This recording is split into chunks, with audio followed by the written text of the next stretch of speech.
Hey, what's up everybody? Well, finally pulled the trigger on a Kinetic Research Group Alpha 180 chassis for my Savage 12 FV. I've had my Savage now probably going on 2 years, and I've been running a factory stock on it, and I did a lot of modifications to that factory stock to accurize it, and it did quite help out quite a bit.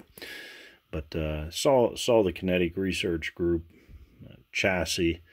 I forget who did a review on it, but just really like the looks of it. The ergonomics look nice, the adjustability of it. So start saving my pennies and ordered this through Brownells and got it for 20% off and free shipping. So I went ahead and ordered some Magpul AIC magazines. Just got the 5 rounders, just wanted to try them out, see how they'd work. I'm probably going to order a couple of steel mags as well. But anyways, as far as the rifle stock itself, absolutely fantastic stock.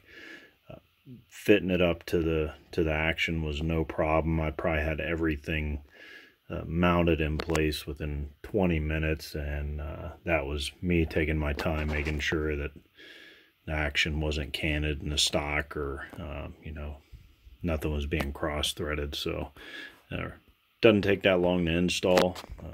Kinetic Research Group gives pretty good instructions, torque specs, some do's and don'ts, tips, things like that for, I guess, proper installation, as well as what they recommend for specific types of shooting. For example, they recommend prone position, raising the butt stock or the butt pad up a little bit. So this is all adjustable up and down. You can add the spacers in it. Cheek rest is adjustable as well, and you can also flip it around. It is a little lopsided, so depending on your facial features, you can adjust this to what you like. So yeah, as far as overall quality, I'm pretty stoked with this thing. I had one kind of beef with it, was right where the bolt knob comes down. There's like a little nub that sticks out. I don't know. To me, that kind of looked a little hokey, but as far as everything else, super nice quality. All the polymer, real nice, high quality. Back here, I wasn't sure by looking at the website, and I tried reading up on it. I was kind of under impression that this portion of the stock was polymer also, but it's actually not. This is all aluminum, very nicely machined and finished. And this aluminum runs into the stock, and then it's got the plastic overmolded around it as well. So trigger guard, mag weld area is also aluminum. It's got the, well, you can see it here, it's got the extended mag release, and this is pretty stiff too, but it's got the extended mag release. It comes out on both sides, and you can switch this out. There's a little cap screw. Sorry, my focus sucks. There's a little cap screw in there you can take off. I think they have an aluminum option if you prefer that over the polymer, and I think they have a little bit more low profile option too. So as far as what this thing comes with, length to pull spacers, 3 spacers. They also give you the different length screws, all stainless steel. One thing to note, which I didn't realize when I bought it, these are metric screws, so make sure you got some metric hex keys or Allen wrenches, whatever you want to call them, as well as some metric drivers if you're going to use a torque wrench. Also comes with Magpul Rails. It's got 2 sections. This is looks like the 3-inch rail, and they also ship with a 2-inch rail as well. So I haven't mounted these yet. I wanted to try out my bipod setup. I'm just running old VersaPod. I wasn't sure if I was going to keep it or not, and after shooting it today, I was really pretty pleased with the overall fit up and how everything functions. I think I'm going to hold on to it for a little while longer, but may end up trading that out. I've kind of been looking at the Accutac bipods, and those have the quick disconnect mount that will fit up to the Picatinny rail if you choose that option. So I kind of like that. And what I hear, it's a pretty robust setup too. But VersaPod's not bad, but there's definitely better bipods out there. As far as magazine fits up pretty good. You can adjust the fit up. I played with it a little bit, but fit up's pretty snug. No beef there. It has a little bit of play. I could probably tighten it up just a little bit more, but I'm gonna run it for a while, see how I like it before I make any more changes.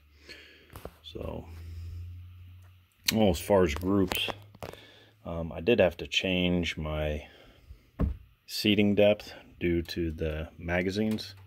So tip of the bullet was rubbing a little bit on front edge of the mag weld, so I had to change my seating depth. So tried a couple different locations. So this is yesterday when I first installed the sock. Most of these are 5-shot groups. Even this one up here was 5-shot. So this one a little under an inch here. This one here is pretty sad.